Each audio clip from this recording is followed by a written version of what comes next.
യഥാർത്ഥത്തിൽ വേണ്ടത് എന്താണ്?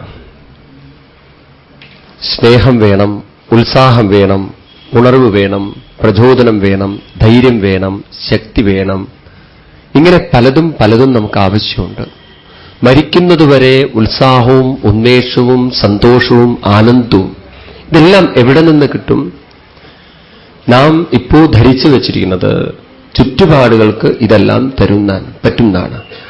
അപ്പോ സ്നേഹിക്കുന്നൊരു ഭർത്താവ്, മക്കള്, അല്ലെ പേരക്കുട്ടികള്, ഇതെല്ലാം കൂടെ ഉണ്ടായിക്കഴിഞ്ഞാൽ ജീവിതത്തിൽ എനിക്കൊരു ഉണർവുണ്ടാവും.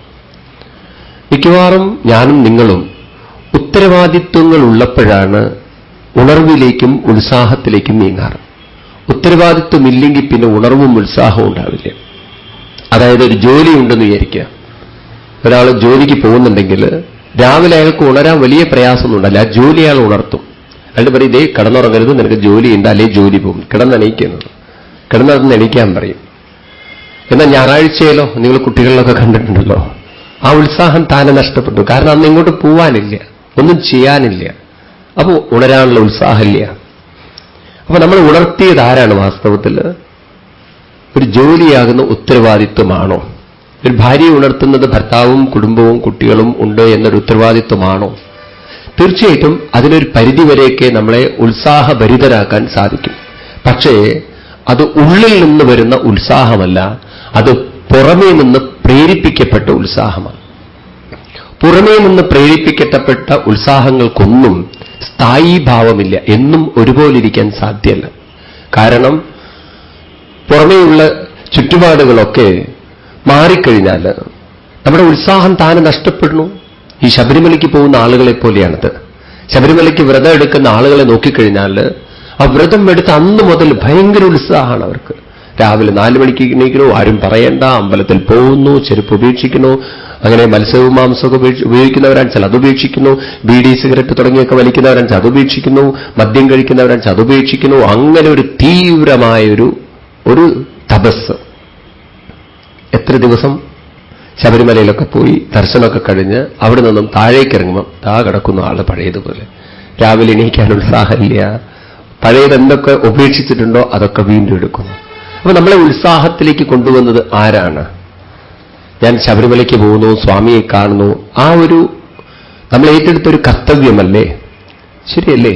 എപ്പോ ആ കർത്തവ്യം നമ്മൾ വിട്ടുപോകുന്നു, പിന്നെ ആ ഉത്സാഹം നമുക്ക് കൊണ്ടു നടക്കാൻ സാധിക്കുന്നില്ല. അപ്പൊ മരിക്കുന്നത് വരെ നമ്മളെ ഉത്സാഹത്തിലേക്ക് പ്രേരിപ്പിക്കാൻ ആർക്കാണ് സാധിക്കുക? അവിടെയാണ് മറ്റൊരു ഉത്തരവാദിത്വം നമ്മൾ ഏറ്റെടുക്കേണ്ടത്. പ്രിയാണ്, അതേത് ഉത്തരവാദിത്വമാണ്? ഞാൻ ഇങ്ങോട്ട് ജനിച്ചു വന്നിരിക്കുന്നത് എന്റെ ഏറ്റവും വലിയൊരു ഉത്തരവാദിത്വം ഈശ്വരനെ സ്നേഹിക്കുക എന്നതാണ്. ഭഗവത് പ്രേമമാണ്. ഭഗവത് പ്രേമത്തിലൂന്നി എന്റെ കർത്തവ്യങ്ങൾ അനുഷ്ഠിക്കുക എന്നതാണ്. ഭഗവത് പ്രേമത്തിലാണ് ഉത്സാഹമിരിക്കുന്നത്, ഭഗവത് പ്രേമത്തിലാണ് ഊർജമിരിക്കുന്നത്, ഭഗവത് പ്രേമത്തിലാണ് ഉന്മേഷമിരിക്കുന്നത്. എപ്പോ നമ്മൾ ഈ ഒരു ഉത്തരവാദിത്വം മനസ്സിലാക്കിയിട്ട് പ്രയത്നിക്കുന്നുണ്ടോ, രാവിലെ എണീറ്റ് ധ്യാനം, ജപം ഇതൊക്കെ ചെയ്യുന്നുണ്ടോ, അവർക്കൊരിക്കലും അലസനായിട്ടിരിക്കാൻ സാധ്യമല്ല. അവരുടെ ആ ഉത്തരവാദിത്വം തന്നെ അവരെ ഉണർത്തുന്നവരെയാണ്. ഒരിക്കലും ഗാന്ധിജി അദ്ദേഹത്തിന്റെ ജീവിതത്തിൽ പലപ്പോഴും അദ്ദേഹത്തിന് ഉത്സാഹം കൊടുത്തത് അദ്ദേഹത്തിന്റെ ചിട്ടയോടുകൂടിയിട്ടുള്ള ജീവിതമാണ്. ഒരിക്കലും അദ്ദേഹം എവിടെയോ അവരുടെ കൂടെയുള്ള പണ്ഡിറ്റ് നെഹ്റു തുടങ്ങിയിട്ടുള്ള രാജാജി തുടങ്ങിയിട്ടുള്ള ആളുകളുടെ കൂടെ എവിടെ കറങ്ങാനിട വന്നു. അങ്ങനെ കറക്കൊക്കെ കഴിഞ്ഞ് രാത്രി എല്ലാവരും കിടന്നുറങ്ങാം, വളരെ ലേറ്റായിട്ടാണ് കിടന്നുറങ്ങണം. എന്തൊക്കെയോ മീറ്റിംഗ് ഒക്കെ ഉണ്ടായിരുന്നു അന്ന്. എല്ലാവരും കിടന്നുറങ്ങിയപ്പോൾ ഒരു ശബ്ദം കേൾക്കണം. അവര് നോക്കിയപ്പോ പണ്ഡിറ്റ് നെഹ്റു ഒക്കെ നോക്കുന്ന സമയത്ത് ഗാന്ധിജി ഇങ്ങനെ നടക്കുന്നുണ്ട്. അപ്പൊ ചോദിച്ചു, എന്താ ബാപ്പു സുഖമില്ലേ ചോദിച്ചു. അങ്ങെന്താ ഈ രാത്രിയിൽ പാതിരയ്ക്ക് നടക്കുന്നത്? ഇവിടെ ഗാന്ധിജി പറയാണ്, ഞാൻ എന്റെ പ്രാർത്ഥനകളൊന്നും ഇന്ന് പ്രാർത്ഥിച്ചിട്ടില്ല. അല്ല, അതിനെന്തിനാ ഈ രാത്രി ഇങ്ങനെ നടക്കുന്നത് എന്ന്? നിങ്ങൾ ഊണ് കഴിക്കാൻ മറന്നോ? ഇല്ല. നിങ്ങളുടെ മറ്റു കാര്യങ്ങളൊക്കെ ചെയ്യാൻ മറന്നോ? ഇല്ല. എന്നാൽ പ്രാർത്ഥിക്കാൻ നിങ്ങൾ മറന്നോ? അത് മറന്നിട്ടുണ്ട്. അതിനെപ്പറ്റി നാളെ ചെയ്താൽ പോരെ എന്ന്. പോരാന്ന് പറയാണ്. എന്നെ നാളെ ഉണർത്തുന്നത് ഈ പ്രാർത്ഥനയുടെ ശക്തിയാണ്. അപ്പൊ എന്തിനാ നടക്കുന്നത് എന്ന്? ഇരുന്നാൽ എനിക്ക് ഉറക്കം വരും, അതുകൊണ്ട് നടന്നു ചൊല്ലിയ ഞാൻ പ്രാർത്ഥന. അപ്പൊ നോക്കൂ, ആ ഒരു ജീവിതത്തിലൊരു ചിട്ട. പിന്നീടാണ് ഗാന്ധിജി രാവിലെയും വൈകുന്നേരം ചിട്ടയോടുകൂടിയിട്ടുള്ള ഒരു പ്രാർത്ഥന അദ്ദേഹത്തിന്റെ ജീവിതത്തിൽ വെച്ചത്. മരിക്കുന്നത് വരെ അദ്ദേഹത്തിന്റെ ജീവിതത്തിൽ പ്രാർത്ഥനകളില്ലാത്ത ദിവസമുണ്ടായിരുന്നു. അദ്ദേഹം അവസാന യാത്ര ചെയ്യുന്നത് തന്നെ പ്രാർത്ഥനാ യോഗത്തിന് പോകുമ്പോഴാണ് വെടിയേറ്റ് മരിച്ചത്. 5:30 എന്നൊരു സമയമുണ്ടെങ്കിൽ ഗാന്ധിജി ഡയസിലെത്തും പ്രാർത്ഥനയ്ക്ക് വേണ്ടിയിട്ട്. അപ്പൊ അങ്ങനെ നമ്മുടെ ജീവിതത്തിൽ ഒരു കൃത്യനിഷ്ഠയോടുകൂടിയിട്ട് നമുക്ക് എണീക്കാൻ സാധിച്ചാൽ, നമുക്ക് പ്രവർത്തിക്കാൻ സാധിച്ചാൽ, മരിക്കുന്നത് വരെ ഊർജവും ഉണർവും ഉണ്ടായേ പറ്റുള്ളൂ. നിങ്ങൾ ഗുരുവായൂരിലൊക്കെ പോകുമ്പോൾ നിങ്ങളത് അനുഭവപ്പെടും. ആ ഗുരുവായൂരിലൊരു രാവിലെ 2:30 പിന്നെ നിങ്ങൾക്ക് കടന്നുറങ്ങാൻ പറ്റില്ല. മനസ്സ് പറയുന്നത് വാഗച്ചാർത്ത് തൊഴാൻ പോണ്ടേ, വാഗച്ചാർത്തിന് പോകണ്ടേ, നിർമ്മാല്യം തൊഴാൻ പോണ്ടേ, ഇതൊക്കെ ഇങ്ങനെ മനസ്സ് പറഞ്ഞുകൊണ്ടിരിക്കും. അങ്ങനെ നിങ്ങൾ ആ പ്രദേശത്തെത്തിയാൽ തന്നെ ഏതോ ശക്തി നിങ്ങളെ പിടിച്ച് ഉണർത്തിയിരിക്കും. എന്ന് മാത്രമല്ല, നിങ്ങൾ അമ്പലത്തിന്റെ ഉള്ളിൽ കടന്നു കഴിഞ്ഞാൽ പിന്നെ നിങ്ങൾക്ക് ഒരിക്കലും കിടന്നുറങ്ങാൻ പറ്റില്ല, ക്ഷീണം വരില്ല. കാരണം ആ അന്തരീക്ഷത്തിന് തന്നെ, ആ ഒരു പരിതസ്ഥിതിക്ക് തന്നെ നമ്മളെ ഉണർത്താനുള്ള ഒരാവേശമുണ്ട് പ്രിയൻ, ഇല്ലേ? നിങ്ങൾ ഫീൽ ചെയ്തിട്ടുണ്ടാവും, അനുഭവിച്ചിട്ടുണ്ടാവും. ഇത് നമ്മുടെ ഗൃഹങ്ങളിൽ കൊണ്ടു നടക്കാൻ നമുക്ക് സാധിക്കണം. വീട്ടിലെത്തുമ്പോൾ നമ്മൾ നേരെ വിപരീതമാവുകയാണ്. രാവിലെ ഇപ്പൊ എന്തിനാ രാവിലെ കിടന്നു, ഒരു ഉന്മേഷമില്ല, ഒരു ഉഷാറില്ല, ഒരു ഊർജ്ജമില്ല, ഒരു പ്രസരിപ്പില്ല, ഒരു പ്രചോദനമില്ല, ഒരു ഗാംഭീര്യത ജീവിതത്തിനില്ല. അത് കൊണ്ടു നടക്കാൻ നമുക്ക് സാധിക്കണമെങ്കിൽ ഭഗവത് പ്രേമത്തിലൂടെ മാത്രമേ സാധിക്കുള്ളൂ. ആ ഭഗവത് പ്രേമം എങ്ങനെ ഉണ്ടാക്കാൻ സാധിക്കും? അത് അവനവന്റെ മനസ്സിനെ അവനവൻ പരിശീലിപ്പിക്കണം. അതായത് നമ്മൾ ചില ചോദ്യങ്ങൾക്ക് സ്വയം ഉത്തരം കണ്ടെത്തണം. എന്താ ചോദ്യം? എന്റെ ജീവിതത്തെ ജീവിതമാക്കി നിർത്തുന്നത് എന്തെല്ലാം ശക്തികളാണ്? അപ്പൊ നമുക്ക് കാണാം, മനസ്സ് ഉണർന്നാലേ ശരീരം ഉണ്ടെന്നും ശരീരത്തിലൂടെ അനുഭവങ്ങൾ അനുഭവിക്കാനും സാധിക്കുള്ളൂ. മനസ്സില്ലായിരുന്നുവെങ്കിൽ ഒരു അനുഭവത്തിനും പ്രസക്തിയില്ല. ശരിയല്ലേ? മനസ്സിനെ ഉണർത്തുന്നതാരാണ്? അത് ഭഗവത് ചൈതന്യമാണ്. അപ്പൊ ഭഗവത് ചൈതന്യത്തിൽ മനസ്സിരിക്കുന്നു, ആ മനസ്സിൽ ശരീരമിരിക്കുന്നു. ഇതാണ് എന്റെ വ്യക്തിത്വം എന്ന് പറയുന്നത്. അതുകൊണ്ട് ഈ ഒരു സ്മരണയിൽ വേണം ഞാൻ ജീവിക്കാൻ. അങ്ങനെയാണെങ്കിൽ സൂക്ഷ്മമായ ഭഗവത് സത്യത്തെ ഞാൻ എൻ്റെ മനസ്സുകൊണ്ട് പ്രേമത്തോടെ സ്മരിക്കും തോറും എനിക്ക് ജീവിക്കാനുള്ള ഉണർവും ഉത്സാഹവും കിട്ടിയേ പറ്റും. ഇത് അടിസ്ഥാനപരമായി നമ്മൾ മനസ്സിലാക്കണമെന്ന് പറയാണ്. അത് മനസ്സിലാക്കി തരാനുള്ള ഒരു ഭാഗമാണ് രുക്മിണീ സ്വയംവരം. രുക്മിണീ സ്വയംവരത്തിന്റെ ആധ്യാത്മികമായ ഒരു തത്വത്തിലേക്ക് നമ്മൾ ഇറങ്ങിച്ചെല്ലുമ്പോൾ രുക്മിണി എന്ന് പറഞ്ഞാൽ തന്നെ പ്രകാശിപ്പിക്കുന്നത് എന്തോ അത് രുക്മിണി എന്നാണ്. രുക്മം എന്ന് പറഞ്ഞാൽ സ്വർണം എന്നാണ് അർത്ഥം. മെറ്റലുകളിൽ പ്രകാശമുള്ള റിഫ്ലക്ഷനുള്ള ഏക മെറ്റൽ സ്വർണം മാത്രമാണ്. അതുകൊണ്ടാണല്ലോ ഏറ്റവും കൂടുതൽ വില അതിനുള്ളത്. ഞാനും നിങ്ങളും ഇരുമ്പിന്റെ ഒരു മാല കെട്ടി നടക്കാറില്ല, ഉണ്ടോ? നായക്കിടാറുണ്ട്. നമ്മുടെ കഴുത്തിൽ ഇരുമ്പിന്റെ ചങ്ങല കെട്ടാറില്ല. അതുപോലെ നമ്മൾ മറ്റൊരു ചങ്ങലയും കെട്ടാറില്ല. വെള്ളി അതിന് റിഫ്ലക്ഷൻ വളരെ കുറവാണതിന്. സ്വർണത്തിന് അതിനേക്കാൾ റിഫ്ലക്ഷൻ ഉള്ളത് കൊണ്ടാണല്ലോ ആളുകൾ സ്വർണം കൊണ്ട് നടക്കുന്നത്. അപ്പോൾ സ്വർണം നമ്മുടെ ജീവിതത്തെ സ്വർണമാക്കി മാറ്റുന്നത് എന്ന് വെച്ചാൽ ചൈതന്യമാക്കി മാറ്റുന്നത്, തേജോമയമാക്കി മാറ്റുന്നത് അതാരാണ്? മനസ്സാണെന്ന് പറയാണ്. ആ മനസ്സിന് എവിടുന്ന് കിട്ടി ഈ ചൈതന്യം? ആ ചൈതന്യം കിട്ടിയിരിക്കുന്നത് ഈശ്വര ചൈതന്യത്തിൽ നിന്നാണ്. അതുകൊണ്ടാണ് രുക്മിണി കൃഷ്ണനെ സ്നേഹിച്ചത്. എനിക്ക് ഭർത്താവായിട്ട് കൃഷ്ണൻ മാത്രമേ ഉണ്ടാവാൻ പാടുള്ളൂ എന്ന് രുക്മിണി മോഹിച്ചു. അങ്ങനെ ആ ഒരു തപസ് അവസാനം രുക്മിണിയെ കൃഷ്ണനിലേക്ക് എത്തിച്ചു പറയാണ്. അതിനാരൊക്കെയാണ് സഹായിച്ചത്? ഒരു ബ്രാഹ്മണനാണ് സഹായിച്ചത്. ആരാണ് ബ്രാഹ്മണൻ? ഗുരുവാണ് പറയാണ്. ഗുരുവിന്റെ സഹായത്തിലൂടെ മാത്രമേ, ഒരു ഗുരുവിന്റെ ഉപദേശത്തിലൂടെ മാത്രമേ, ഗുരുവിന്റെ അനുഗ്രഹത്തിലൂടെ മാത്രമേ മനസ്സിനെ ഈശ്വരോന്മുഖമാക്കി ഉയർത്താൻ സാധിക്കുകയുള്ളൂ. എത്രയോ ശക്തിയുള്ള കഴിവുള്ള അർജുനന് പോലും തന്റെ മനസ്സിനെ ഈശ്വരോന്മുഖമാക്കി തീർക്കാൻ സാധിച്ചത് ഒരു കൃഷ്ണന്റെ സാന്നിധ്യത്തിലാണ്. കള്ളനായി നടന്നൊരു രത്നാകരന് തന്റെ മനസ്സിനെ ഈശ്വരോന്മുഖമാക്കി തീർക്കാൻ സാധിച്ചത് ഒരു നാരദ മഹർഷിയുടെ സമ്പർക്കത്തിലൂടെയാണ്. അപ്പോൾ നമ്മുടെ ജീവിതത്തിലും ഒരു ഗുരുവിന്റെ സാന്നിധ്യം കൊണ്ട്, ഗുരുവിന്റെ സഹായം കൊണ്ട് നമ്മുടെ മനസ്സിനെ ഈശ്വരോന്മുഖമാക്കി ഉയർത്താൻ നമുക്ക് ഓരോരുത്തർക്കും സാധിക്കും. ഏതു ഗുരുവാണ് നമ്മളെ സഹായിക്കാനുള്ളത്? പറയുന്നു, ഈ ഭാഗവതം തന്നെ ഒരു ഗുരുവായിത്തീരണം. അത് നമുക്കിന്ന് വൈകുന്നേരം ആകുമ്പോഴേക്ക് ആ ഭാഗങ്ങളിലേക്ക് കടക്കാം. അങ്ങനെ ഈ കഥ പറഞ്ഞ് ഉപസമരിപ്പിക്കുന്നു. ആര് ഭഗവാനെ പ്രേമിക്കുന്നുവോ ഭഗവാൻ തന്നെ അവരെ തന്നിലേക്ക് സ്വീകരിക്കുന്നതാണ്. പിന്നെ നമ്മൾ ഭഗവാന്റെ അടുത്തേക്ക് പോകേണ്ട ആവശ്യമില്ല, ഒന്ന് തിരിഞ്ഞാൽ തന്നെ മതി. ഭഗവാൻ പറയും, ക്ഷിപ്രം ഭവതി ധർമാത്മാ ശാശ്വത് ശാന്തിമ ഗച്ഛതി കൗന്ദേയ പ്രതിജാനീഹി നമേ ഭക്ത പ്രണശ്യതി. ഒന്ന് എന്നിലേക്ക് തിരിഞ്ഞാൽ തന്നെ ഞാൻ അയാളെ പിടിച്ച് കരയിലേക്ക് കയറ്റുന്നതാണ്. ഏതുപോലെ ഒരു പുഴ കടലിന് ലക്ഷ്യമായി ഒഴുകിയാൽ മതി, കടൽ അതിനെ തന്നിലേക്ക് വലിച്ചെടുത്ത് കൊണ്ടുപോയിക്കൊള്ളും. ഇതുപോലെ ഭഗവാനിലേക്ക് നമ്മൾ തിരിഞ്ഞാൽ തന്നെ ആ ഭഗവത് പ്രചോദനം നമ്മളെ അങ്ങോട്ട് ആകർഷിക്കുന്നവരെയാണ്. ഒരു ഇരുമ്പ് മാഗ്നറ്റിന്റെ അടുത്ത് നിന്നാൽ മതി, മാഗ്നറ്റ് ആ ഇരുമ്പിനെ തന്നിലേക്ക് വലിച്ചെടുത്തുകൊള്ളും. ഈ ഒരു സാധനയാണ് ഞാനും നിങ്ങളൊക്കെ ചെയ്യേണ്ടത്. അതിനുശേഷം അടുത്ത ഉപാഖ്യാനത്തിലേക്ക് കിടക്കുകയാണ്. രുക്മിണീ ദേവി ഭഗവാനുമായിട്ട് ദാമ്പത്യ ജീവിതം അനുഭവിച്ചുകൊണ്ട് ദിവസങ്ങളും നാളുകളും കഴിയുന്നു.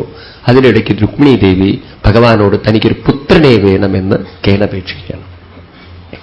ഭഗവാൻ പറഞ്ഞു, ദേവി ശിവനെ ഉപാസിക്കൂ, അതാണ് ഏറ്റവും നല്ല മാർഗം.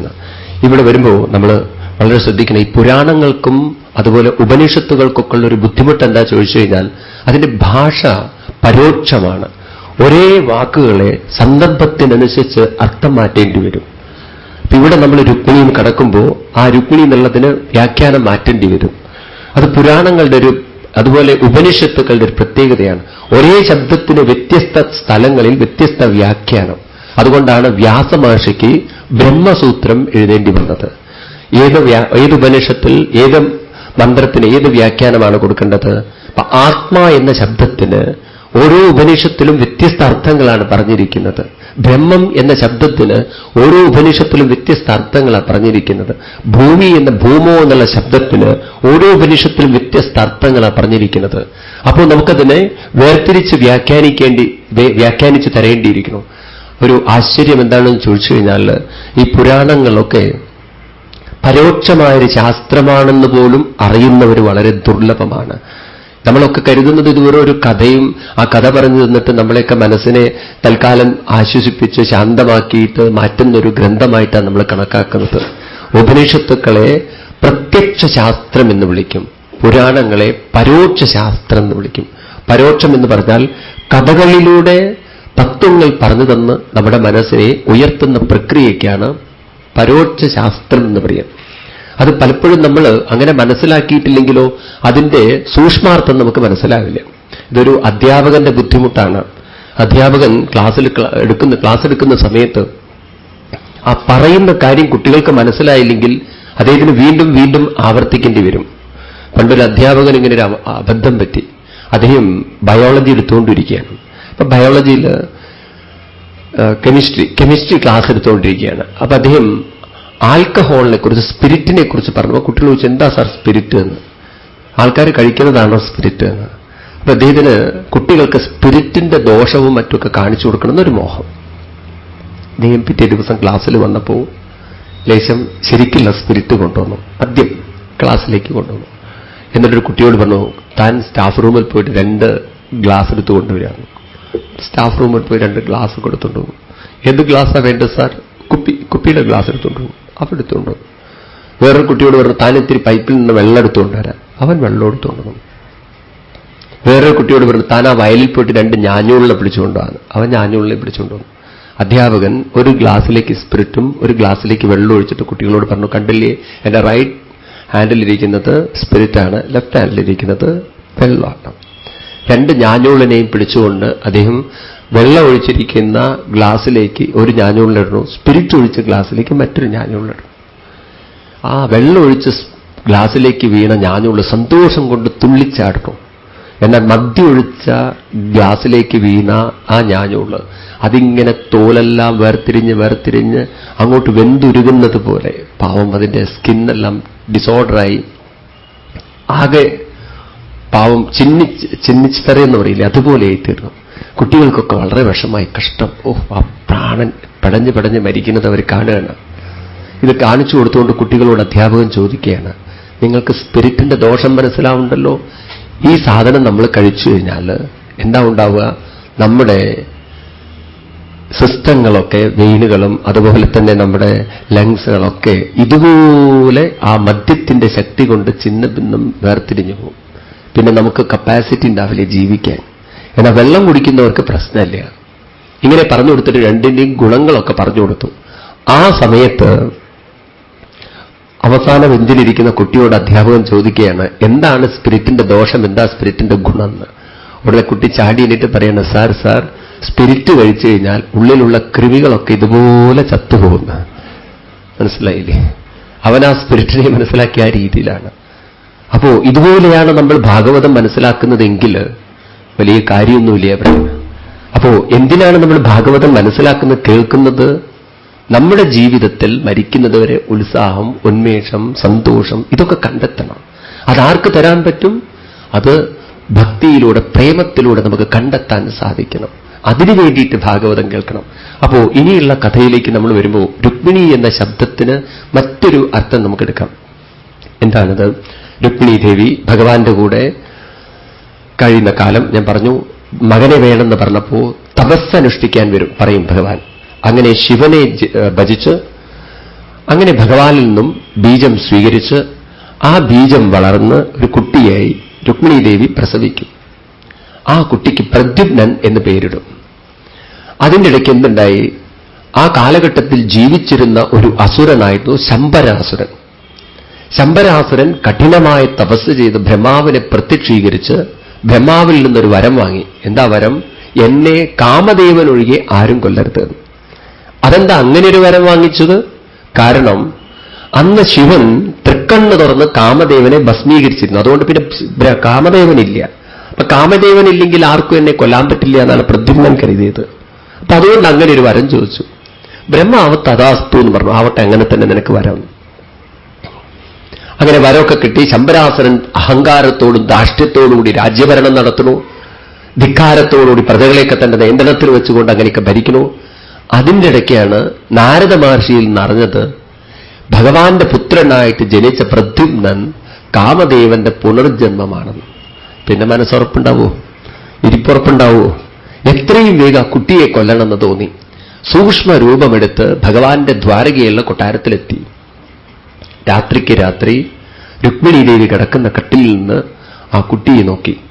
തേജോമയമായിരിക്കുന്ന കുട്ടി. കൃഷ്ണൻ തന്നെ വളരെ മനോഹരനാണ്. ആ ഭഗവാന്റെ പുത്രൻ എങ്ങനെയായിരിക്കും? വളരെ ആകർഷണമുള്ള ആ കുട്ടിയുടെ കോമളത്വവും ഓമനത്വവും നിറഞ്ഞ മുഖം നോക്കിയപ്പോൾ കുട്ടിയെ കൊല്ലാൻ തോന്നിയില്ല.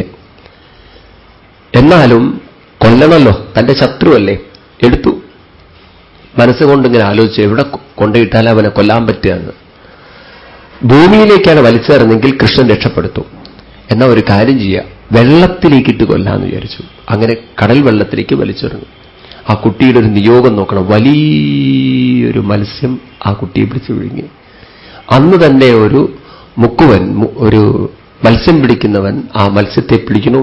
പണ്ടത്തെ സമ്പ്രദായം എന്ന് വെച്ചാൽ വലുത് കിട്ടിയ വലിയവർക്ക് നാളെ രാജാവിനൊക്കെയാണ് കാഴ്ചവെക്കുന്നത്. അന്ന് അങ്ങനെയായിരുന്നു കാലം. ഈ വലിയ മത്സ്യത്തെ എടുത്ത് രാജാവിന് കൊണ്ടുപോയി കാഴ്ചവെച്ചു. രാജാവിന്റെ അടുക്കളയിൽ അന്നൊരു പുതിയൊരു അപ്പോയിന്റ്മെന്റ് ഒരു കുട്ടി വന്നിരുന്നു. അവളുടെ പേരായിരുന്നു രതിന്ന്. മായാവതി, രതിയല്ല, മായാവതി. രാജാവ് അവളെ വിളിച്ചിട്ട് പറഞ്ഞു, ദേ വലിയൊരു മത്സ്യം വന്നിരിക്കുന്നു, വേണ്ടതുപോലെയൊക്കെ പാകം ചെയ്തോളും. അവൾ അതിനെ മുറിച്ചപ്പോ അതിൽ നിന്ന് കോമളനായൊരു ഉണ്ണി പുറത്തു വരുന്നു. അങ്ങനെ ആദ്യത്തെ സിസേറിയൻ. നോക്കൂ, വ്യാസർ അതൊക്കെ എഴുതി വെച്ചിട്ടുണ്ട്. ഒരു സ്ത്രീയല്ല ഓപ്പറേഷൻ ചെയ്ത് 5000 വർഷങ്ങൾക്ക് ഒരു മത്സ്യത്തെ ഓപ്പറേറ്റ് ചെയ്തൊരു കുട്ടിയെ എടുക്കാമെന്ന് കണ്ടെത്തിയ ആളാണ് വ്യാസഭഗവാൻ. ഇന്നിപ്പോ സ്ത്രീകളെ കയറുന്നു, അത്രേ വ്യത്യാസമുള്ളൂ. അങ്ങനെ ആ കുട്ടിയെ എടുക്കണു. ആ കുട്ടിയെ താലോലിച്ച് വളർത്തുന്നു. നാരദ മഹർഷിയിൽ നിന്നറിഞ്ഞു താൻ വളർത്തുന്ന കുട്ടി കാമദേവന്റെ പുനർജന്മമാണെന്ന്. അങ്ങനെ കുട്ടിയെ മോനെ കുട്ടാന്നൊക്കെ വിളിച്ച് വളർന്ന് ഒരു ദിവസം ഏട്ടാന്നൊക്കെ വിളിക്കാൻ തുടങ്ങി. അപ്പൊ ഇവൻ ചോദിച്ചു, നിങ്ങൾ ഇത്രയും കാലം എന്നെ ഒരു മകന്റെ ഭാവത്തിൽ കണ്ട് ഇപ്പോഴെന്താ എന്നെ ഒരു വേറെ ഭാവത്തിലൊക്കെ കാണണമെന്ന്. അപ്പൊ അവള് സത്യം പറഞ്ഞു, വാസ്തവത്തിൽ നീ എന്റെ പുത്രനല്ല, നീ എനിക്ക് ഭർത്താവാണ്, കാമദേവനാണെന്നുള്ള പരമാർത്ഥം പറഞ്ഞു കൊടുത്തു. ഇയാൾക്കത് ബോധ്യ. നിന്റെ ശത്രു ശംബരാസുരനാണെന്നും പറഞ്ഞു കൊടുത്തു. അങ്ങനെ ആ ശംബരാസുരനെ വധിക്കാനുള്ള മായാവിദ്യ അങ്ങനെ മായാവതി പറഞ്ഞു കൊടുത്തു. ഈ മായാവതി എന്ന് പറഞ്ഞാൽ യുപിയിലുള്ള മായാവതി അല്ല, ആ മായാവതി വേറെ പറഞ്ഞു കൊടുത്തു. അപ്രകാരം ശംബരാസുരനെ വധിച്ച് ഇവർ തിരിച്ചു വരികയാണ്. അപ്പോഴേക്കും വർഷം 10, 16, 17 വർഷം കഴിഞ്ഞു. ഇവിടെയാണെങ്കിലും രാവിലെ എണീറ്റ് നോക്കുമ്പോൾ കുട്ടിയെ കാണാനില്ല.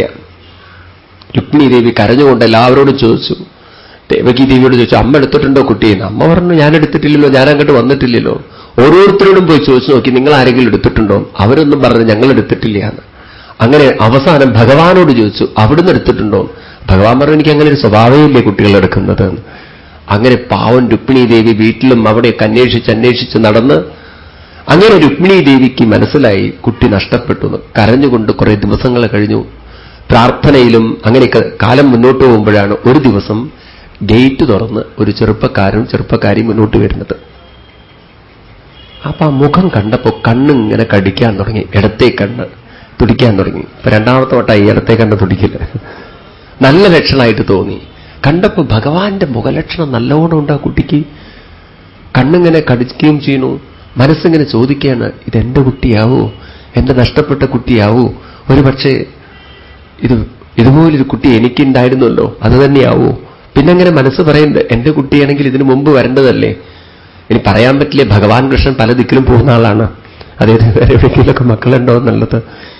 ഏതായാലും ഉടനെ ഓടിച്ചെന്ന് ദേവകീ ദേവിയോടും വസുദേവരോടൊക്കെ പറഞ്ഞു. അവരും വരുന്നു, ഭഗവാനോടും പറഞ്ഞു. ഭഗവാൻ അറിയാലോ ആരാ വരാൻ പോണത് എന്നുള്ളത്. ഭഗവാൻ എല്ലാവരും കൂടി വന്നപ്പോ, രണ്ടുപേരും കയറി വന്നപ്പോ നാരദ മഹർഷി അവിടെ എത്തിച്ചേർന്നു. നാരദ മഹർഷി ഉണ്ടായ കാര്യങ്ങളൊക്കെ പറഞ്ഞപ്പോ സന്തോഷമായിട്ട് മക്കളെയൊക്കെ സ്വീകരിച്ച് അകത്ത് കയറ്റി. അങ്ങനെ ഭഗവാൻ ശ്രീകൃഷ്ണന് വളരെ സന്തോഷമായി. എന്താ വെച്ചാൽ ഇനിയിപ്പം മകന്റെ കല്യാണം അന്വേഷിക്കാൻ നടക്കണ്ടല്ലോ, അത് അവൻ തന്നെ കഴിച്ചിട്ടാണ് വന്നിരിക്കുന്നത്. പകുതി പണി കഴിഞ്ഞ് കിട്ടി.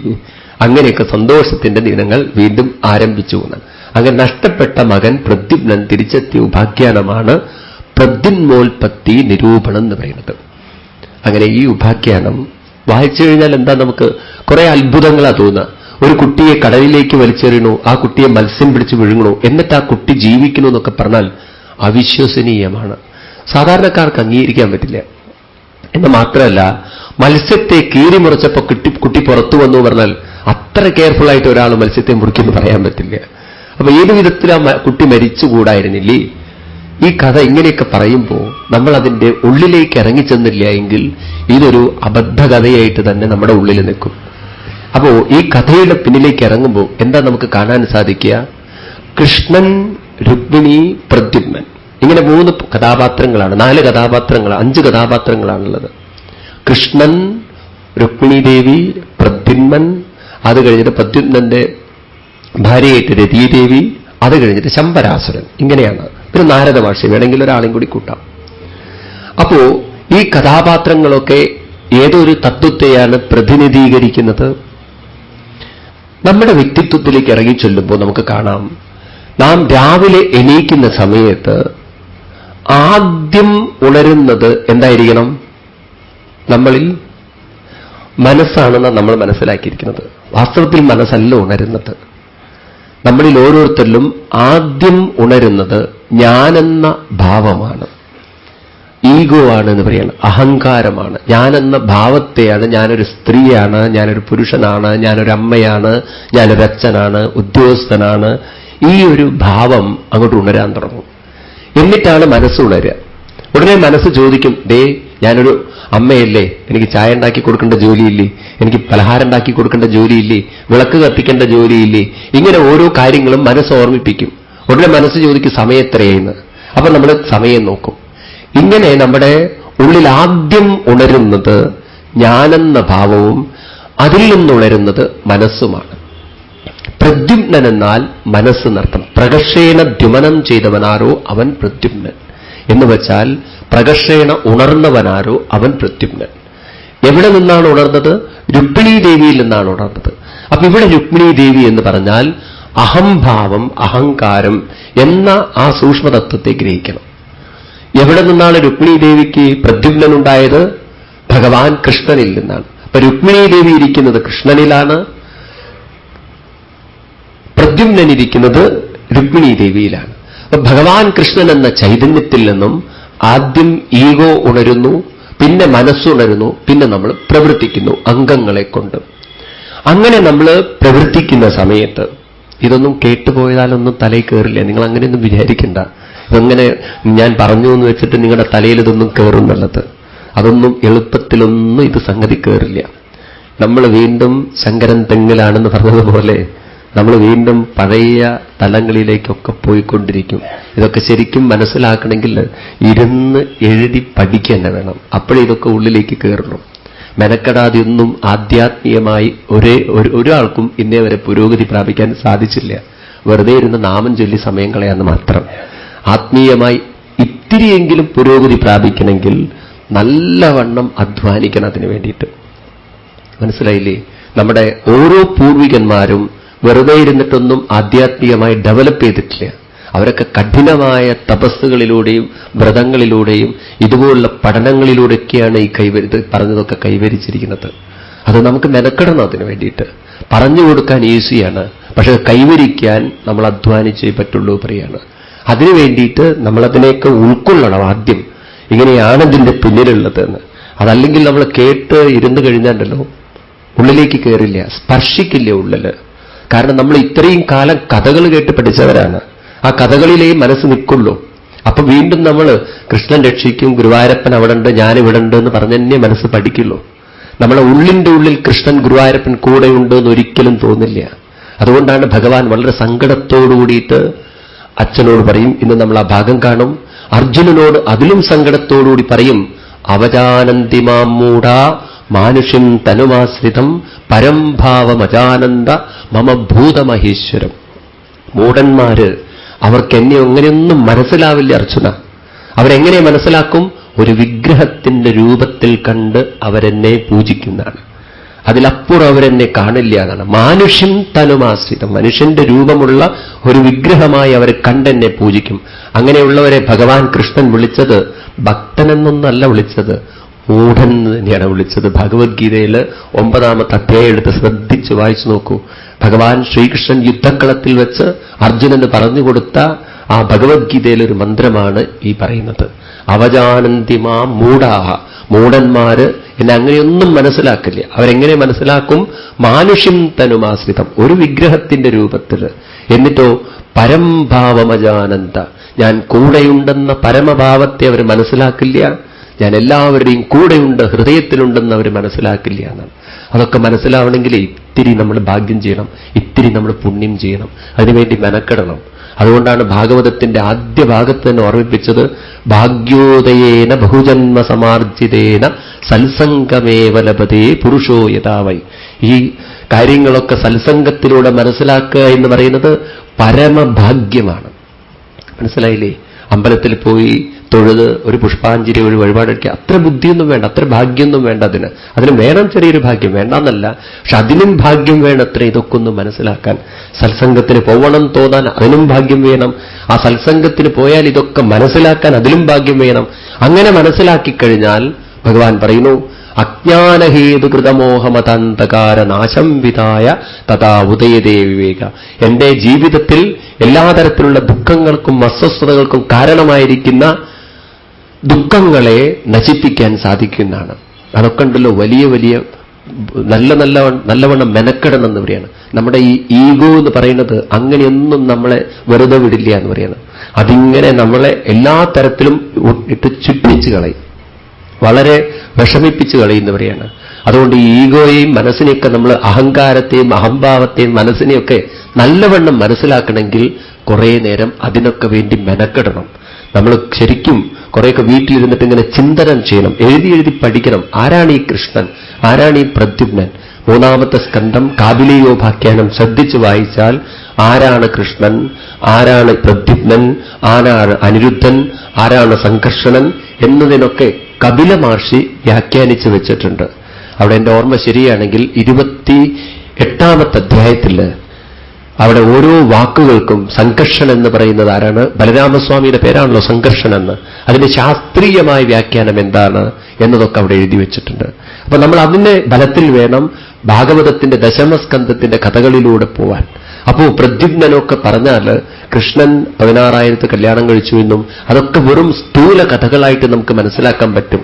കഥകളല്ല പ്രധാനം. കഥകളുടെ ഉള്ളിലുള്ള സൂക്ഷ്മതത്വങ്ങളെ കാണിച്ചു തരാൻ വേണ്ടി പറഞ്ഞിരിക്കുന്നത് മാത്രമാണ്. നോക്കൂ, ഇത്രയൊക്കെ കഥകൾ ഭംഗിയിൽ അവതരിപ്പിച്ച് നടന്നതുപോലെ എഴുതി വെച്ചിട്ട് അവസാനം 12-ാമത്തെ സ്കന്ധത്തിലേക്ക് കടക്കുമ്പോൾ ശ്രീശുഖബ്രഹ്മർഷി പറയുന്നത് എന്താണ്? കഥായിമാംസ്തേ കഥിതാഹി രാജൻ വിദായ ലോകേഷു യശപ്പരേഷാം വിജ്ഞാന വൈരാഗ്യയാ വിപക്ഷയോ വിഭോ വജോ വിഭൂതിന്നതു പാരമർത്യം. ഈ കഥകളൊക്കെ രാജൻ അങ്ങേക്ക് പറഞ്ഞു തന്നില്ലേ? ആരെക്കുറിച്ചുള്ള കഥകൾ? ഇവിടെ ജീവിച്ചിരുന്നവരുടെ കഥകളും ഇവിടുന്ന് പോയവരുടെയൊക്കെ കഥകൾ പറഞ്ഞു തന്നില്ലേ?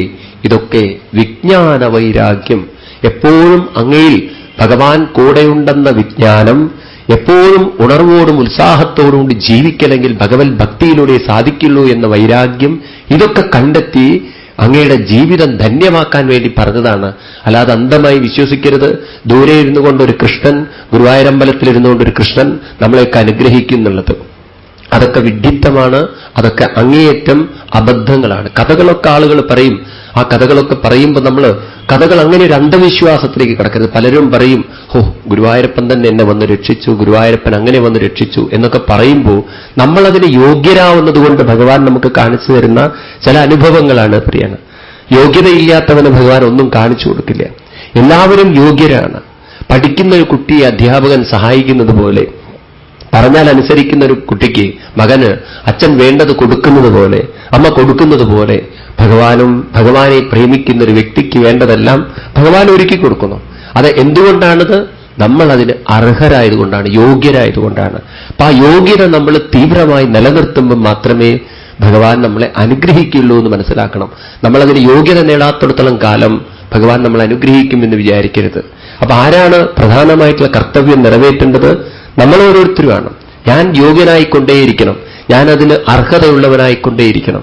അപ്പോൾ വേണ്ടതൊക്കെ ഭഗവാൻ വേണ്ട സമയത്ത് തോന്നിപ്പിക്കും, ചെയ്യിപ്പിക്കും. അത് തന്നെയാണ് ജീവിതത്തിന്റെ ഏറ്റവും വലിയ ഭാഗ്യം എന്ന് പറയുന്നത്. ഒരിക്കൽ കുഞ്ഞുണ്ണി മാഷോട് ചോദിക്കേണ്ടായി. ഒരാൾ ബോംബെയിൽ നിന്ന് വന്ന് കുഞ്ഞുണ്ണി മാഷോട് ചോദിക്കുകയാണ്, അല്ല മാഷേ, എനിക്കൊന്ന് ഗുരുവായൂരിൽ പോകണമെന്നുണ്ട്, ഈ തൃശ്ശൂരിന് എത്ര ദൂരമുണ്ട് ഗുരുവായൂർ അമ്പലം എന്ന്. ഉടനെ കുഞ്ഞുണ്ണി മാഷ് പറയുകയാണ്, അതിന് നല്ലൊരു മറുപടി കൊടുത്തത് എന്താണ്? പറയുന്നു, നിന്നിൽ നിന്ന് നിന്നിലേക്ക് എത്ര ദൂരമോ അത്ര കണ്ട് ഗുരുവായൂരിലേക്കുണ്ട്. ഉടനെ കേട്ട ആൾ പറയണം, മാഷ്ക്ക് വട്ടാണെന്ന്. നിന്നിൽ നിന്ന് നിന്നിലേക്ക് എത്ര ദൂരമോ അത്ര ദൂരമുള്ളൂ ഗുരുവായൂരിലേക്ക്. അപ്പൊ ആദ്യം അത് മനസ്സിലാക്കണ്ടേ. അതുപോലെ നിങ്ങൾ ഹരിനാമകീർത്തനത്തിൽ വായിക്കും, കണ്ണിനു കണ്ണുമനമാകുന്ന കണ്ണതിനു കണ്ണായിരുന്ന പൊരുൾ താനെന്നുറയ്ക്കുമളവാനന്ദമെന്ത് ഹരി നാരായണായനം. ആ കണ്ണനെ എവിടെ കാണണം? കണ്ണിനും കണ്ണായ മനസ്സ്. ആ മനസ്സിനും കണ്ണാണ് ഗുരുവായൂരപ്പനെന്ന് മനസ്സിലാക്കുമ്പോഴാണ് ജീവിതത്തിൽ ശരിയായൊരു ഉത്സാഹം നമുക്ക് കണ്ടെത്താൻ സാധിക്കുന്നതെന്ന് ഈ കഥയിലൂടെ പറയുന്നു. അതിനുവേണ്ടി നമ്മൾ മെനക്കെടണം. അതാണ് ഭാഗവതത്തിലും ഭഗവത്ഗീതയ്ക്കും ആവർത്തിച്ച് പറയാനുള്ളത്, അഭ്യാസം, അഭ്യാസം എന്നുള്ളത്. ഇത് സപ്താഹത്തിന് ചെന്നിരുന്നാൽ സംഭവിക്കുന്നൊന്നും വിചാരിക്കരുത്. മിക്കവാറും ആളുകൾ സപ്താഹം കഴിഞ്ഞാൽ പുസ്തകം അവിടെ അടച്ചു വയ്ക്കും. പിന്നെ അത് സപ്താഹം തുടങ്ങുമ്പോൾ ഫസ്റ്റ് ഡേ മാഹാത്മ്യ ദിവസം വരുമ്പോഴേ നിങ്ങൾക്ക് കാണാം എന്താ പൊടിതട്ട് ഒരു കൊല്ലം അടച്ചു വെച്ചത് പിന്നെ തുറക്കുകയാണ് അവര്. അപ്പൊ അങ്ങനെയൊക്കെ നമ്മൾ അത്ഭുതം ഉണ്ടാവുന്നൊന്നും വിചാരിക്കരുത്. ഒരു ഭാഗവത സപ്താഹം കേട്ടതുകൊണ്ട് നമ്മളെയൊക്കെ ഭഗവാൻ വൈകുണ്ഠത്തിലേക്ക് കൊണ്ടുപോകുന്നോ, അല്ലെങ്കിൽ ഒരു ഭാഗവത സപ്താഹം കേട്ടതുകൊണ്ട് മാത്രം നമ്മുടെ ജീവിതത്തിൽ നമ്മൾ ആഗ്രഹിച്ചതൊക്കെ അങ്ങോട്ട് തരുന്നൊക്കെ വിചാരിച്ചു കഴിഞ്ഞാൽ ഏറ്റവും കൂടുതൽ ഉണ്ടാവേണ്ടത് ഈ ഫാനും ട്യൂബിനൊക്കെ ആയിരിക്കും. കാരണം അവരെത്രയോ സപ്താഹങ്ങൾ കേട്ടിട്ടുണ്ടാവും, കൂടുതൽ സപ്താഹം മൈക്ക് കേട്ടിട്ടുണ്ടാവും. അതുകൊണ്ട് അങ്ങനെ ഒന്നും തെറ്റിദ്ധരിക്കരുത്. അതൊന്നും സാധ്യമല്ലാത്ത കാര്യമാണ്. നമ്മൾ നമ്മുടെ മനസ്സിനോട് ചോദിക്കുക, നീ ഉത്സാഹത്തിൽ ജീവിക്കുന്നുണ്ടോ? ഭഗവത് പ്രേമത്തിൽ ജീവിക്കുന്നുണ്ടോ? അങ്ങനെ ജീവിക്കാൻ നിനക്ക് ഉത്സാഹം കണ്ടെത്താൻ പറ്റുന്നുണ്ടോ എന്നതൊക്കെ സ്വയം അവലോകനം ചെയ്ത് ചോദിച്ച് മനസ്സിലാക്കി സ്വയം കണ്ടെത്താൻ സാധിച്ചാൽ ഈ ഭാഗവതം നമുക്കൊരു പരമഗുരുവായിത്തീരും. അത് നമുക്ക് ജീവിതത്തിലേക്ക് മുന്നോട്ട് പോകാനുള്ള പ്രചോദനം തരുന്ന പ്രിയാണ്. മനസ്സിലാവുണ്ടല്ലോ? അതിനുശേഷം പിന്നീട് അടുത്ത ഉപാഖ്യാനമാണ്. വളരെ മനോഹരമായൊരു ഉപാഖ്യാനം. ഞാൻ ഈ കഥകൾ മുഴുവൻ പറയില്ല, കാരണം സമയം നമുക്ക് വളരെ കുറവാണ്. ഒന്നാമത്തെ കഥ പറയുന്നത് ഭഗവാന്റെ മറ്റ് വിവാഹങ്ങളെക്കുറിച്ചാണ്. അപ്പൊ ആദ്യം തന്നെ സമന്തകോപാഖ്യാനം എന്നൊരു കഥയിലേക്ക് കടക്കണു. പണ്ട് യാദവ കുലത്തിൽ സത്രാജിത്ത് എന്ന് പറയുന്ന ചെറിയ നാട്ടുരാജാവിനെ പോലെ ഒരാളുണ്ടായിരുന്നു. അയാൾ വലിയ സൂര്യോപാസകനായിരുന്നു. ഗായത്രി മന്ത്രമൊക്കെ ലക്ഷക്കണക്കിന് ചൊല്ലി സൂര്യനെ പ്രീതിപ്പെടുത്തി സൂര്യൻ പ്രത്യക്ഷപ്പെട്ട് അദ്ദേഹത്തിനൊരു മണി കൊടുത്തു. ഈ മണിക്ക് 3 പ്രത്യേകത ഉണ്ടായിരുന്നു. ഒന്ന്, അതെവിടെ വെച്ചോ അവിടെയൊക്കെ പ്രകാശം വ്യാപിക്കും, നല്ല തേജോമയമാണ്. 2, അത് പ്രസവിക്കും. ആ മണി എപ്പോഴും 12 തൂക്കം, 8 ഭാരം എന്ന് പറയും, സ്വർണത്തെ പ്രസവിച്ചുകൊണ്ടിരിക്കും. അതായത് സ്വർണം പ്രസവിക്കുന്ന മണി. 3ാമത്തെ പ്രത്യേകത, അത് ഉള്ളെടുത്ത് ദാരിദ്ര്യം ഉണ്ടാവില്ല.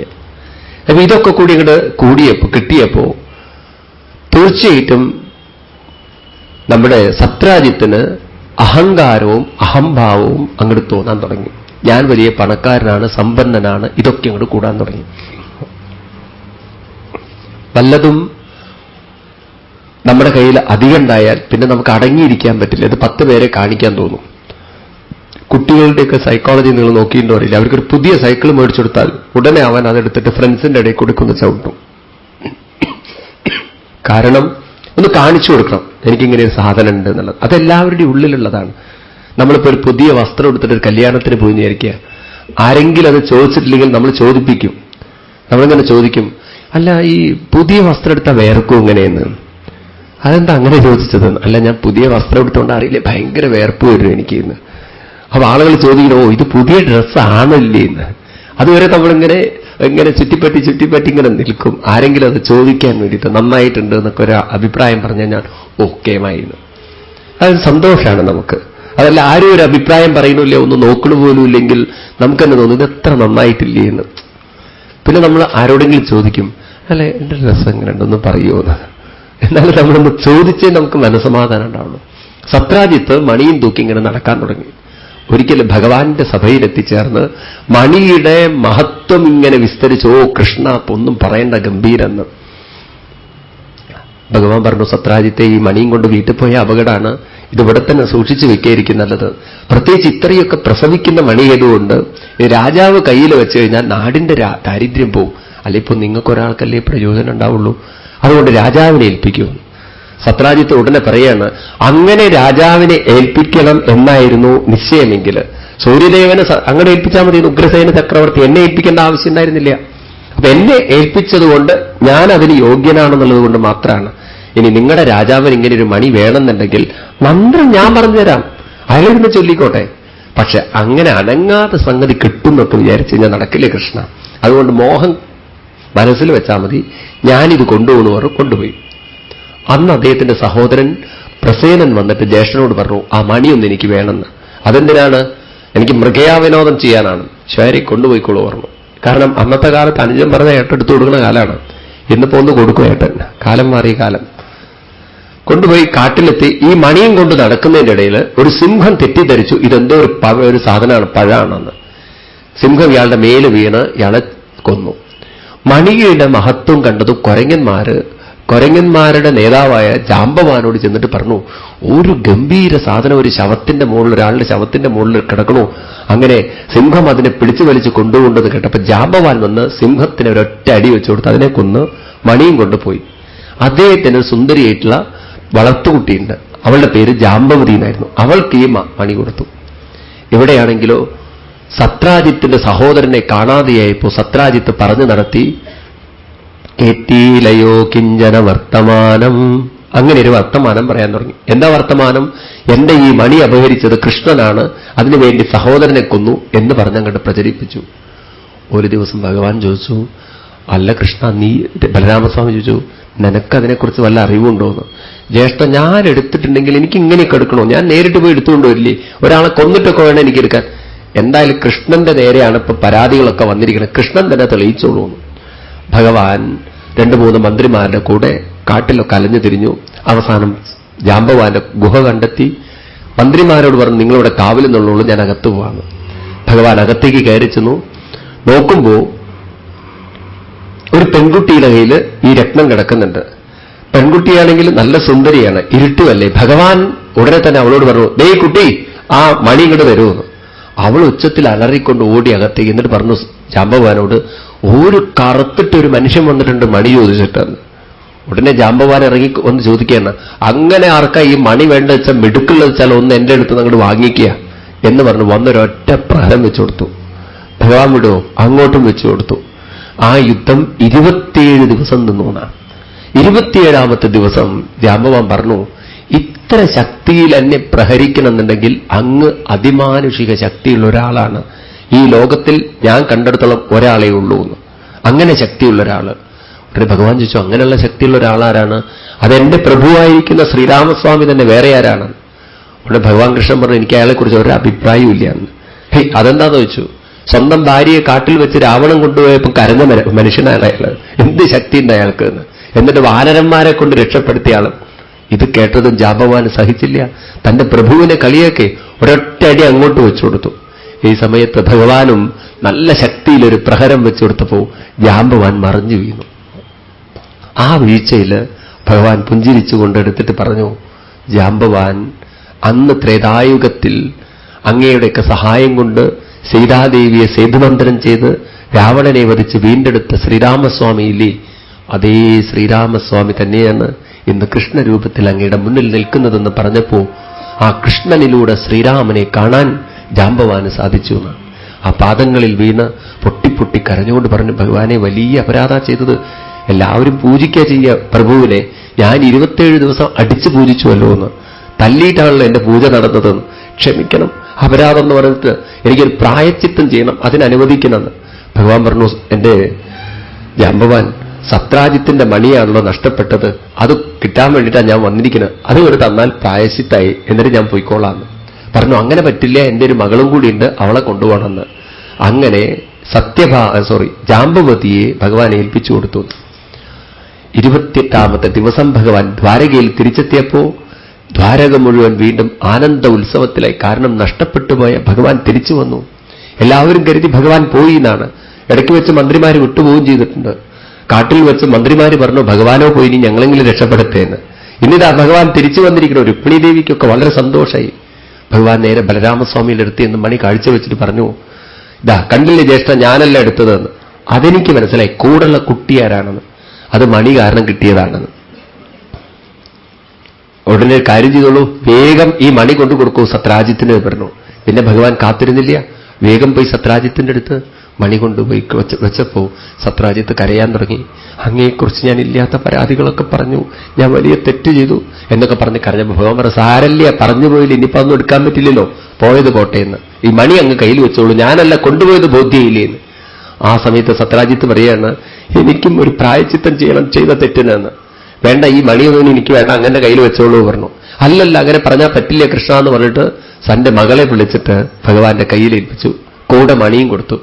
ഭഗവാൻ ആ മണിയെടുത്ത് തിരിച്ച് സത്രാജിത്തിനെ ഏൽപ്പിച്ചിട്ട് പറഞ്ഞു, മണി വേണ്ട സത്രാജിത്തെ, കാരണം മണി കൂടുമ്പോഴാണ് ഒന്നിലധികം കെട്ടാൻ തോന്നുന്ന മനുഷ്യന്, അതുകൊണ്ട് നീ തന്നെ എടുത്തോളൂ പറഞ്ഞിട്ട് സത്യഭാമയും കൂട്ടിപ്പോകുന്നു എന്നാണ്. കൊട്ടാരത്തിലെത്തി ബലരാമസ്വാമി ചോദിച്ചു, ഇതെന്താ കൃഷ്ണ ഇങ്ങനെയെന്ന്. പറഞ്ഞു, മണി കാരണം ഇങ്ങനെ തന്നെയാണ്, പണം അധികം കയ്യിൽ വെച്ച് കഴിഞ്ഞാൽ പിന്നെ ഒന്നിലൊക്കെ അധികം കെട്ടാൻ തോന്നും മനുഷ്യന്, ഒന്നിലൊന്നും മതിയാവില്ല. അതുകൊണ്ട് ഇപ്പൊ ഞാൻ 2 ഭാര്യമാര്, രുക്മിണി ദേവി ഒന്നും പറഞ്ഞില്ല, കൂട്ടിക്കൊണ്ടുവന്ന് അവരെ അകത്തേക്കാക്കി. പാവം കൃഷ്ണന്റെ ഒരു ഗതി ഇങ്ങനെയായിരിക്കാന്ന് വെച്ചു. അതിനുശേഷവും എന്നിട്ട് ഭഗവാന് സമാധാനം ഉണ്ടായില്ല. ഭഗവാൻ പാണ്ഡവന്മാരെ അരക്കില്ലത്തിലിട്ട് കൗരവന്മാരെ കൊന്നു എന്നത് കേട്ടപ്പോ അവരെ ആശ്വസിപ്പിക്കാൻ വേണ്ടിയിട്ട്, അതായത് കുന്തിദേവി ആശ്വസിപ്പിക്കാനായിട്ട് ഭഗവാൻ ഹസ്തിനപുരത്തിൽ എത്തിച്ചേർന്നു. ആ സമയത്താണ് ഇവിടെ ഭഗവാൻ ഇല്ല എന്ന് കണ്ടതും അക്രൂരരുടെ നേതൃത്വത്തിൽ ഈ സെമന്തകമണി കിട്ടാൻ വേണ്ടി ഒരു ഗൂഢാലോചന നടന്നു. അതിന്റെ പിന്നിലായിരുന്നു ശതവർമ്മൻ എന്നൊരു, കൃതവർമാവും ശതധന്വൻ എന്ന് പറയുന്ന ആളുകളൊക്കെയായിരുന്നു. ശതധന്വൻ ഒരു ഗുണ്ടയാണ്, കൃതവർമാവ് ഒരു മന്ത്രിയാണ്. അപ്പൊ ഈ കൃതവർമാവിനായിരുന്നു സത്യഭാമയെ വിവാഹം കഴിച്ചു കൊടുക്കാൻ നിശ്ചയിച്ചത്. ഇപ്പൊ ഭഗവാൻ കൃഷ്ണന് വിവാഹം കഴിച്ചു കൊടുത്തോണ്ടോ പെണ്ണോ പോയിന്നാ പിന്നെ മണിയെങ്കിലും കിട്ടുക എന്ന് വിചാരിച്ചിട്ട് അക്രൂരോട് ചോദിച്ചപ്പോ അക്രൂര് പറഞ്ഞു, രാത്രിക്ക് രാത്രി സത്രാജിത്തിനെ കൊന്നാ മണി കിട്ടുന്നു. അങ്ങനെ ശതധന്വനെ ഏർപ്പാടാക്കിയിട്ട് രാത്രിക്ക് രാത്രി സത്രാജിത്തിനെ വധിച്ച് മണി വീണ്ടെടുത്ത് അവർ പോയി എന്ന് പറയാണ്. സത്യഭാമ തന്റെ പിതാവിനെ വധിച്ചതറിഞ്ഞതും അതിവേഗതയുള്ള രഥമെടുത്ത് ഹസ്തിനപുരത്തിൽ ചെന്ന് ഭഗവാന്റെ കാൽക്കൽ വീണ് കരഞ്ഞുകൊണ്ട് പറഞ്ഞു, നന്ദിയില്ലാത്ത വർഗം എന്റെ അച്ഛനെ കൊന്നു, അവിടുന്ന് വന്നിട്ട് അതിന് പ്രതികാരം ചോദിക്കണം, അവരോട് മറുപടി ചോദിക്കണമെന്ന് പറഞ്ഞപ്പോ ഭഗവാനും ബലരാമസ്വാമി തിരിച്ചു വരുന്നു. അങ്ങനെ തിരിച്ചു വന്ന് ശതധന്വന്റെ പുറകിൽ രഥവുമായിട്ട് പോകുന്നു. മിഥില വരെ അവൻ ഓടി രക്ഷപ്പെട്ടു എന്നാണ്. അവിടെ വെച്ച് ഭഗവാൻ വാളെടുത്തന്റെ ശിരസ് വെട്ടി. എന്നിട്ട് തപ്പി നോക്കിയപ്പോ മണി കാണാനില്ല. ഉടനെ ബലരാമസ്വാമി ഒരു തപ്പിയിട്ട് വേണ്ട കൃഷ്ണ വെട്ടേണ്ടതെന്ന്, ഇതിപ്പോ എവിടെ പോയതെന്ന് പോലും അറിയില്ല, ആദ്യം വെട്ടേണ്ടിയിരുന്നിരുന്നു. എന്നിട്ട് മിഥിലയിലേക്ക് അവിടെ എത്തിയപ്പം ബലരാമസ്വാമിക്ക് ചെറിയൊരു സംശയം തോന്നി. എന്താ സംശയം? മണി വാസ്തവത്തിൽ വേണമായിരുന്നു എങ്കിൽ ചോദ്യം ചോദിച്ചിട്ടല്ലേ കൃഷ്ണൻ വെട്ടുള്ളൂ. ഇത് വെട്ടിയിട്ട് തപ്പിയതുകൊണ്ട് കൃഷ്ണൻ ഇതിലൊക്കെ ചെറിയൊരു പങ്കുണ്ടോ എന്നൊരു സംശയം. ഏതായാലും ഭഗവാൻ ബലരാമസ്വാമി പറഞ്ഞു, കൃഷ്ണ, ഞാൻ ഏതായാലും ഇനി ആ മണി കണ്ടെത്താത്തോളം കാലം അങ്ങട്ടില്ല, ഞാൻ മിഥിലയിലേക്ക് പോകണു പറഞ്ഞു. അവിടുന്ന് പോയി. ഭഗവാനാണെങ്കിൽ തിരിച്ചു വരണോ, പിന്നെ മണിയുടെ ഒരു അന്വേഷണവും ഇല്ല. ഈ മണിയാണെങ്കിലോ കൃതവർമാവ് വേഗം അക്രൂരെ ഏൽപ്പിച്ചു. അക്രൂര് മണിയായിട്ട് നേരെ കാശിക്ക് പോയി. കാവ്യ വസ്ത്രമൊക്കെ ധരിച്ച് സന്യാസ വേഷത്തിൽ അവിടെ ഇരുന്നു. ഈ മണി അങ്ങനെ കയ്യിൽ വയ്ക്കാൻ പറ്റില്ല. 500 രൂപയുടെ 1000 രൂപയുടെ നോട്ട് വയ്ക്കുന്ന പോലെയല്ല മണി, ഇത് പ്രസവിക്കും. ഇതിങ്ങനെ പ്രസവിച്ചുകൊണ്ടിരുന്നു. നാട്ടുകാർക്കൊക്കെ ദാനം, അന്നദാനം, എല്ലാവരും അവിടേക്ക് ഒഴുകാൻ തുടങ്ങി. എന്തിനു പറയുന്നു? കുറച്ച് നാളുകളെ കൊണ്ട് പണക്കാരനായ സന്യാസി അക്രൂരർ. ഇത്രയും പണമുള്ളൊരു സന്യാസി വേറെ എല്ലാവർക്കും വളരെ ആദരവ്. ഇവിടെയാണെങ്കിൽ സത്യഭാമാദേവിക്ക് പോലും ചെറിയൊരു ഡൗട്ട് തോന്നി, കൃഷ്ണൻ ഇതിലൊക്കെ ഒരു പങ്കുണ്ടോ എന്ന്. ഒരു ദിവസം ചോദിച്ചു, അങ്ങ് എന്താ എന്റെ പിതാവിന്റെ വധത്തിനെക്കുറിച്ച് ഇതുവരെ അന്വേഷിക്കാഞ്ഞത്? ഈ മണി എന്താ വീണ്ടെടുക്കാൻ അങ്ങ് ശ്രമിക്കാത്തതെന്ന്. ഉടനെ ഭഗവാൻ ഒരു ദൂതനെ പറഞ്ഞേക്കാണ് കാശിക്ക്. അവിടെ വെച്ച് ദൂതനോട് പറഞ്ഞു ഭഗവാൻ, അക്രൂരർ ദ്വാരകയിലെത്തിയാലേ മഴ പെയ്യുള്ളൂ എന്ന്. അങ്ങനെ അവിടെ ചെന്നു ആ ദൂതൻ. അക്രൂരാണെങ്കിലോ സന്യാസവേഷത്തിൽ കണ്ണൊക്കെ അടച്ചുകൊണ്ട് ഇരിക്കുകയാണ്. കാൽക്കൽ വീണിട്ട് പറഞ്ഞു, ഞാൻ അനുഗ്രഹം മേടിക്കാനല്ല വന്ന് കൂട്ടിക്കൊണ്ടുപോകാനാ വന്നതെന്ന്. അക്രൂര് പറയ്ക്കാൻ തുടങ്ങി, എങ്ങോട്ടെന്ന്? അങ്ങോട്ടൊന്നുമല്ല, ദ്വാരകയിലേക്ക് ഭഗവാൻ കൃഷ്ണൻ കാത്തിരിക്കുന്നുണ്ടെന്ന്. അക്രൂർക്ക് മുട്ടു പറയ്ക്കാൻ തുടങ്ങി, ഈ മണി ഇത്രയും കാലം എന്റെ കയ്യിലായിരുന്നു പറഞ്ഞാൽ ആ ശതതൻ എന്റെ തല വെട്ടിയതുപോലെ എന്നെ വെട്ടുമെന്നുള്ള പേടി. ഏതായാലും നേരെ വന്ന് ഭഗവാന്റെ പാദത്തിൽ വീണ് പൊട്ടിക്കരഞ്ഞിട്ട് പറഞ്ഞു, അബദ്ധങ്ങളൊക്കെ പറ്റി എന്റെ ഭഗവാനെ എന്നെ ക്ഷമിക്കണം എന്നൊക്കെ എന്നോട് ക്ഷമിക്കണം എന്നൊക്കെ പറഞ്ഞപ്പോ ഭഗവാൻ അക്രൂരോട് പറഞ്ഞു, ഉണ്ടായതൊക്കെ അങ്ങോട്ട് വിസ്തരിച്ചോളൂ. ആ സമയത്ത് സത്യഭാമാദേവിക്ക് മനസ്സിലായി ഭഗവാൻ ഇതിലൊന്നും പങ്കില്ല എന്ന്. ഭഗവാൻ ആ മണിയെടുത്ത് അക്രൂരരെ തിരിച്ചേൽപ്പിച്ചു എന്നാണ് കഥ പറയുന്നത്. ഇത് വളരെ വിസ്തരിച്ച് പറയുന്നുണ്ട്. ഈ കഥയിലൂടെ നമ്മളെ ഓർമ്മിപ്പിക്കുന്ന തത്വം എന്താണ്? സെമന്തകമണി എന്നുള്ളതാണ്. ഈശ്വരൻ നമുക്ക് തന്നിരിക്കുന്ന ഏറ്റവും വലിയ മണിയാണ് വിവേകത്തിന്റെ മണി. വിവേക ബുദ്ധി എന്നറിയപ്പെടുന്ന വിവേക ചൂടാമണി. ഒരു വ്യക്തിയുടെ വ്യക്തിത്വത്തിൽ ഏറ്റവും ഉയർത്തി വെക്കേണ്ട സാധനമാണ് വിവേകമെന്നത്. നമുക്ക് രണ്ടു തരം വിവേകം വേണം. ഒന്ന് ഭൗതിക വിവേകം വേണം, രണ്ട് ആത്മീയ വിവേകം വേണം. ഭൗതിക വിവേകം എല്ലാവർക്കും ഉണ്ട്. അതുകൊണ്ടാണല്ലോ ആളുകൾ രാവിലെ അമ്പലത്തിലേക്ക് വരുന്നത്. രാവിലെ എങ്ങനെ അലസമായി കിടക്കാൻ പാടില്ല, എണീക്കണം, അമ്പലത്തിൽ പോകണം, തൊഴണം. ഇതൊരു വിവേകമാണ്. അതുപോലെ ഭക്ഷണം കഴിക്കുമ്പോൾ നമുക്ക് വിവേകം വരാറുണ്ട്. ഏത് കഴിക്കണം, ഏത് കഴിക്കരുത്. നമ്മുടെ പണം കൈകാര്യം ചെയ്യുമ്പോൾ നമുക്ക് വിവേകം വരാറുണ്ട്. ഏറ്റവും വലിയ വിവേകം എന്ന് പറയുന്നത് എന്താണ്? നമ്മുടെ ജീവിതത്തിൽ ഉത്സാഹവും ആനന്ദവും ഉന്മേഷവും എപ്പോഴും ഭഗവാൻ തന്നുകൊണ്ടിരിക്കുന്നത് ഉണ്ടെന്ന മറക്കാത്ത സ്മരണയാണ് വലിയ വിവേകം. അതുകൊണ്ടാണ് മണി പ്രസവിക്കുന്നു പറയുന്നത്. 8 തൂക്കം ഭാരം സ്വർണത്തിൽ തരും എന്നൊക്കെ പറയുമ്പോൾ നമുക്ക് 8 ശക്തികളെ ഈ മണി തരുന്നതാണ്. അത് ശാരീരികമായിരിക്കാം, മാനസികമായിരിക്കാം, ഇന്ദ്രിയങ്ങളുടെ തലത്തിലായിരിക്കാം, പ്രാണന്റെ തലത്തിലായിരിക്കാം, ബുദ്ധിയുടെ തലത്തിലായിരിക്കാം, അതുപോലെ സ്നേഹത്തിന്റെ തലത്തിലായിരിക്കാം. ഇങ്ങനെ തുടർന്ന് പല തലങ്ങളിലും ഭഗവാൻ നമുക്ക് വേണ്ടെടുത്ത് വേണ്ട ശക്തി തന്ന് നമ്മൾ ഉണർത്തുന്നവരെയാണ്. ഈ മണിക്ക് അത്രയും ശക്തിയുണ്ട്. ഈ മണി കിട്ടാൻ എന്താ വേണ്ടത്? വിവേകമുണ്ടാവാൻ എന്താ വേണ്ടത്? അതിനാണ് ഉപാസനകളൊക്കെ ചെയ്യേണ്ടത്. അമ്പലത്തിൽ പോയി തൊഴുതു പോയാൽ മാത്രം പോരാ. കുറച്ചു നേരമൊക്കെ അവിടെ ഇരിക്കണം. പറ്റിയാൽ കുറച്ചു നേരം നാമം ചൊല്ലണം, അല്ലെങ്കിൽ വിഷ്ണു സഹസ്രനാമം ചൊല്ലണം. അതും പറ്റിയിട്ടില്ലെങ്കിലോ വെറുതെ ഇരുന്ന് കുറച്ചു നേരം നാമം ചൊല്ലാം. ഏത് മന്ത്രം ചൊല്ലണം? ഇന്ന് വൈകുന്നേരം നമുക്കതൊക്കെ വളരെ ഡീറ്റെയിൽ ആയിട്ട് കാണാം. കാരണം ഇന്ന് ഇപ്പൊ സമയം നമുക്കതിന് അനുവദനീയമല്ല. ആ ചോദ്യങ്ങളൊക്കെ വൈകുന്നേരം വരുന്നുണ്ട്. ഏത് മന്ത്രമാണ് ചൊല്ലേണ്ടത്? കലികാലത്തിൽ ഏറ്റവും ഉന്നതമായ മന്ത്രം ഏതാണ്? അതൊക്കെ വരുന്നുണ്ട്. ഏതായാലും ഇപ്രകാരം ഈ വിവേകത്തിന്റെ ചൂടാമണി അത് ധരിക്കാൻ നമുക്ക് സാധിക്കണം. അങ്ങനെ വിവേകത്തിന്റെ ചൂടാമണി ധരിച്ചു കഴിഞ്ഞാൽ നമുക്ക് ഉണ്ടാകുന്ന അനുഗ്രഹങ്ങളാണ് യോഗവും ക്ഷേമവും. ഭഗവാൻ യോഗക്ഷേമം നോക്കുന്നതാണ്. ഗീതയിൽ ഭഗവാൻ പറയും, അനന്യാസ് ചിന്തയന്തോ മാ യേ ജനാ പര്യുപാസതേ തേഷാം നിത്യാഭിയുക്താനാം യോഗക്ഷേമം വഹാമ്യഹം. യോഗം എന്ന് പറഞ്ഞാൽ ജീവിക്കാനുള്ള ഉത്സാഹവും ആനന്ദവും. ക്ഷേമം എന്ന് പറഞ്ഞു കഴിഞ്ഞാൽ നമ്മുടെ ജീവിതത്തിൽ വേണ്ട കാര്യങ്ങൾ വേണ്ട സമയത്ത് ചെയ്യാൻ തോന്നലാണ് ക്ഷേമം. വേണ്ടതൊക്കെ വേണ്ട സമയത്ത് ഭഗവാൻ എത്തിച്ചു തരും. നമുക്ക് ആ വിശ്വാസം ദൃഢമാണെങ്കിൽ അത് നടന്നിരിക്കുന്നവരെയാണ്. അങ്ങനെ യോഗക്ഷേമങ്ങൾ ഭഗവാൻ ചെയ്തു തരും, അല്ലെങ്കിൽ ഭഗവാൻ തരും. എങ്ങനെയുള്ള ഒരാൾക്ക്? അനന്യമായി ഭഗവാനെ സ്മരിക്കുന്ന ഒരാൾക്ക്. അനന്യം എന്ന് പറഞ്ഞാൽ പ്രേമത്തോടുകൂടി സ്മരിക്കുന്ന ഒരാൾക്ക് എന്ന് പറഞ്ഞ് ഈ ഭാഗം ഉപസംഹരിപ്പിക്കുകയാണ്. അപ്പൊ സെമന്തകം എന്ന് പറഞ്ഞാൽ അതിന്റെ അർത്ഥം നമ്മുടെ ഓരോരുത്തരുടെയും ഉള്ളിലുള്ള ആ വിവേകമുണ്ടാകണമെങ്കിൽ ഉപാസന ചെയ്യണം. ആ വിവേകത്തിലൂടെ എന്താ വേണ്ടത്? എപ്പോഴും ഉത്സാഹവും ഊർജവും പ്രചോദനവും ആനന്ദവും ഭഗവാൻ തന്നുകൊണ്ടിരിക്കുന്നുണ്ടെന്ന അറിവിൽ ജീവിക്കണം. അങ്ങനെ ജീവിക്കുമ്പോൾ നമുക്ക് വേണ്ട യോഗക്ഷേമങ്ങൾ ഭഗവാൻ തന്നിരിക്കും. പ്രേമത്തോടുകൂടി ഭഗവാനെ സ്മരിക്കുമ്പോഴാണ് ഭഗവാൻ നമ്മളെയും സ്മരിക്കുക. നമ്മൾ അങ്ങോട്ട് സ്നേഹിച്ചാൽ ഇങ്ങോട്ട് സ്നേഹിക്കുമെന്ന് പറയാറുണ്ട്. ഭഗവാന്റെ കാര്യത്തിലും അതുതന്നെയാണ്. ഭഗവാനെ നമ്മൾ പ്രേമത്തോടെ സ്മരിച്ചാൽ ഭഗവാൻ പ്രേമത്തോടുകൂടി നമുക്ക് വേണ്ടത് ഒരുക്കിത്തരും. തീർച്ചയായിട്ടും ആ ഒരു ദൃഢതയിൽ നമ്മൾ ജീവിക്കാൻ ഈ ഉപാഖ്യാനം പറയുന്നു. അതിനുശേഷം പിന്നീട് അടുത്ത ഉപാഖ്യാനം മറ്റ് വിവാഹങ്ങൾ